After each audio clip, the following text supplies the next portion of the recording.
আসসালামু আলাইকুম রহমতুল্লাহি ওয়া বারাকাতুহু। অন্তর্বর্তীকালীন সরকারের প্রধান প্রফেসর ডক্টর ইউনূস আল জাজিরার এক সাক্ষাৎকার অত্যন্ত গুরুত্বপূর্ণ, তাৎপর্যপূর্ণ, সময়োপযোগী এবং আপনার গ্রহণযোগ্য একটি কথা বলেছেন, যা হচ্ছে বাংলাদেশের মানুষ অন্তর্বর্তীকালীন সরকারকে তাদের জন্য ভালো সমাধান বলে মনে করেন। কথাটা সত্য, অবশ্যই কথাটা সত্য। কারণ অন্তর্বর্তীকালীন সরকার এত অল্প সময়ের মধ্যে তিনি এই বাংলাদেশকে যতদূর এগিয়ে নিয়েছেন, এই জায়গায় যদি প্রফেসর ডক্টর ইউনূস না থেকে অন্য কেউ থাকতেন, কিংবা ফ্যাসিস্ট আওয়ামী সরকারের পরে অন্য কোনো রাজনৈতিক দল যদি এই জায়গাটা দখল করতেন কিংবা নিতেন, তাহলে আমি এটা হলফ করে বিশ্বাস করতে পারি যে ফ্যাসিস্ট আওয়ামী লীগ সরকার সেই সরকারকে ফেলে দিতে বিন্দু মাত্র সময় নিতেন না।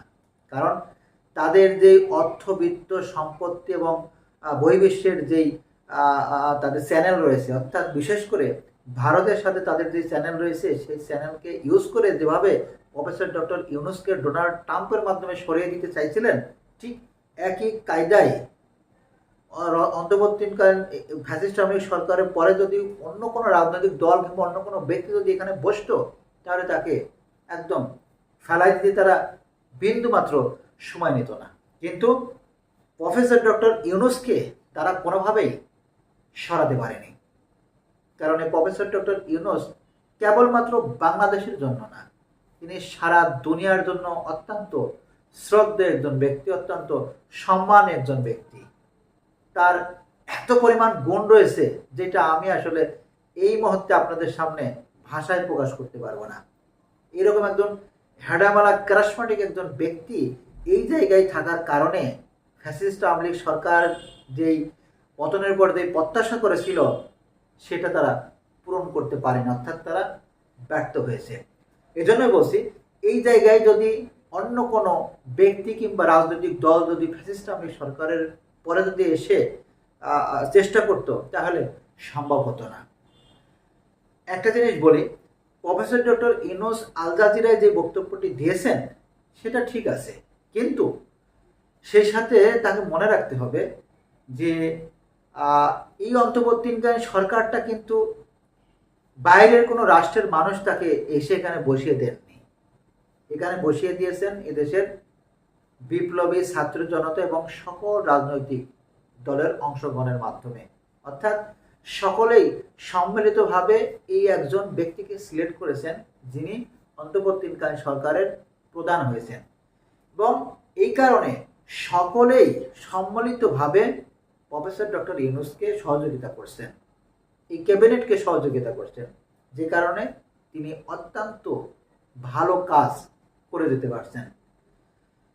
তবে একটা জিনিস বলি, তিনি যদি মনে করেন যে অন্তর্বর্তীকালীন সরকারই এদেশের মানুষের জন্য ভালো সমাধান এবং এই কারণে দীর্ঘ সময় ধরে এই জায়গায় থাকা দরকার, আমার মনে হয় তিনি অত্যন্ত ভুল কাজ করবেন। কারণ এই বাংলাদেশটা গণতান্ত্রিক রাষ্ট্র কাঠামোর মধ্য দিয়ে পরিচালিত হয়। এটা আমরা এই রাষ্ট্র এভাবে পরিচালিত হয়ে আসছে, অর্থাৎ এখানে আমাদের প্রতিটা মানুষের রাইটস আছে। আমরা লুঙ্গি পরে, আমরা প্যান্ট পরে ভোট কেন্দ্রে যাব, সেখানে মনের আনন্দে প্রার্থী বাছাই করে আমরা ভোট দিব এবং একজনকে নির্বাচিত করব। সেই নির্বাচিত ব্যক্তি আপনার এই দেশ পরিচালনা করবেন। এটাই কিন্তু আমাদের বাংলাদেশের সংবিধান এবং বাংলাদেশের যেই নিয়মকানুন রয়েছে তার মধ্য দিয়েই পরিচালিত হয়ে আসছে।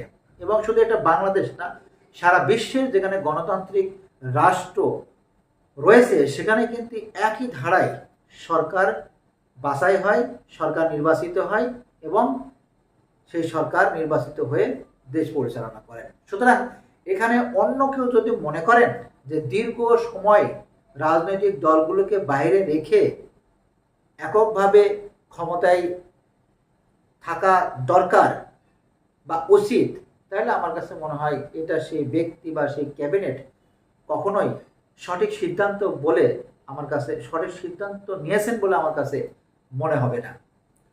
যে কারণে বলছি, প্রফেসর ডক্টর ইউনূস কিংবা তিনি ব্যক্তি কিংবা তিনি যদি কারো দ্বারা প্রবাহিত হয়ে এই ধরনের কথা চিন্তাও করেন, সেটা আমার কাছে মনে হয় কোনোভাবেই কোনোভাবেই ভালো হবে না। অর্থাৎ তারও উচিত একটি নির্দিষ্ট সময়ের পরে এই জায়গাটা ছেড়ে তাকে চলে যাওয়া। অর্থাৎ একটা সুন্দর গণতান্ত্রিক ধারা নির্বাচন আয়োজন করে সেই নির্বাচনে একজন সরকার প্রতিষ্ঠা করে তিনি তার হাতে ক্ষমতা দিয়ে এখান থেকে চলে যাওয়া। আমার কাছে মনে হয় এটা সব থেকে ভালো সঠিক পন্থা বলেই আমি মনে করি। তবে একটা কথা বলি, এরকম অনেকে বা কেউ কেউ মনে করেছেন অতীতে যিনি স্বল্প সময়ের জন্য এসেছেন কিন্তু দীর্ঘ সময় ধরে থেকেছেন।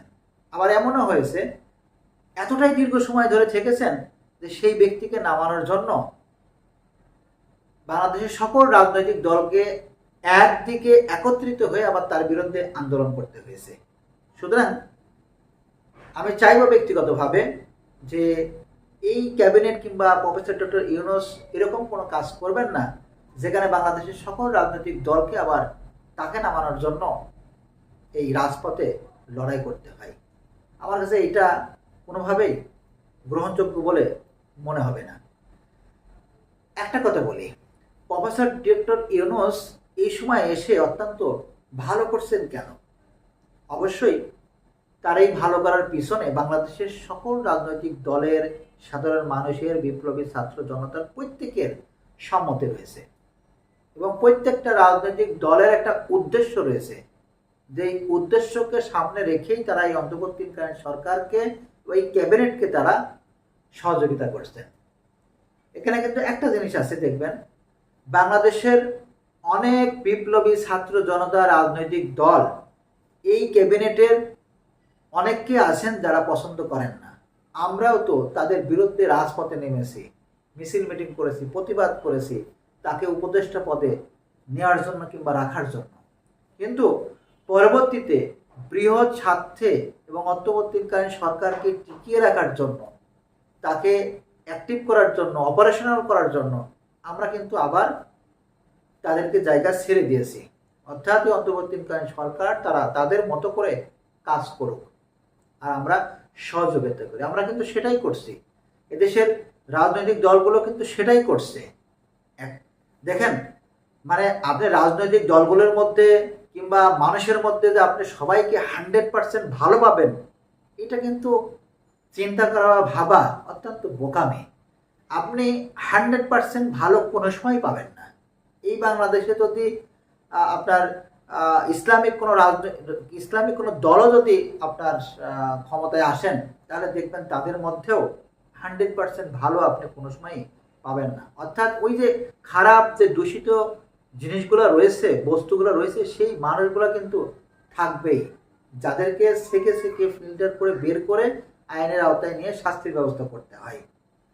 তো যাই হোক, সেটা পরের কথা। কিন্তু আমি এই মুহূর্তে যেটা হচ্ছে যে বাংলাদেশের সকল রাজনৈতিক দল তারা কিন্তু অন্তর্বর্তীকালীন সরকারকে অত্যন্ত দৃঢ়ভাবে সহযোগিতা করছেন, যে কারণে অন্তর্বর্তীকালীন সরকার তিনি ভালো করতে পারছেন। তার মানে এই নয় যে এই সকলের সহযোগিতার সুযোগটি নিয়ে তিনি তার ক্ষমতাকে দীর্ঘায়িত করে সকল রাজনৈতিক দলকে গণতান্ত্রিক ধারার চর্চার বাইরে রেখে তিনি এককভাবে ক্ষমতায় থাকবেন, এইটা আমার কাছে মনে হয় না কোনো সঠিক সিদ্ধান্ত বলে মনে হবে। সুতরাং তিনি এবং তার ক্যাবিনেট কি মনে করছেন যদি এখন পর্যন্ত আমাদের কাছে বোধগম্য নয়, তবে এইটা আমরা বলতে পারি, এই ধরনের যদি চিন্তাভাবনা কেউ করে থাকেন তাহলে আমার কাছে মনে হয় এটা মোটেও উচিত নয়।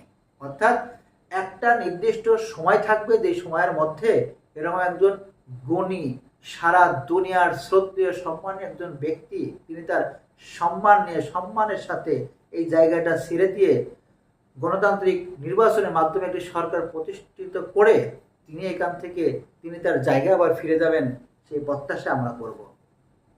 সবাই ভালো থাকবেন। আসসালামু আলাইকুম ওয়া রাহমাতুল্লাহি ওয়া বারাকাতুহু।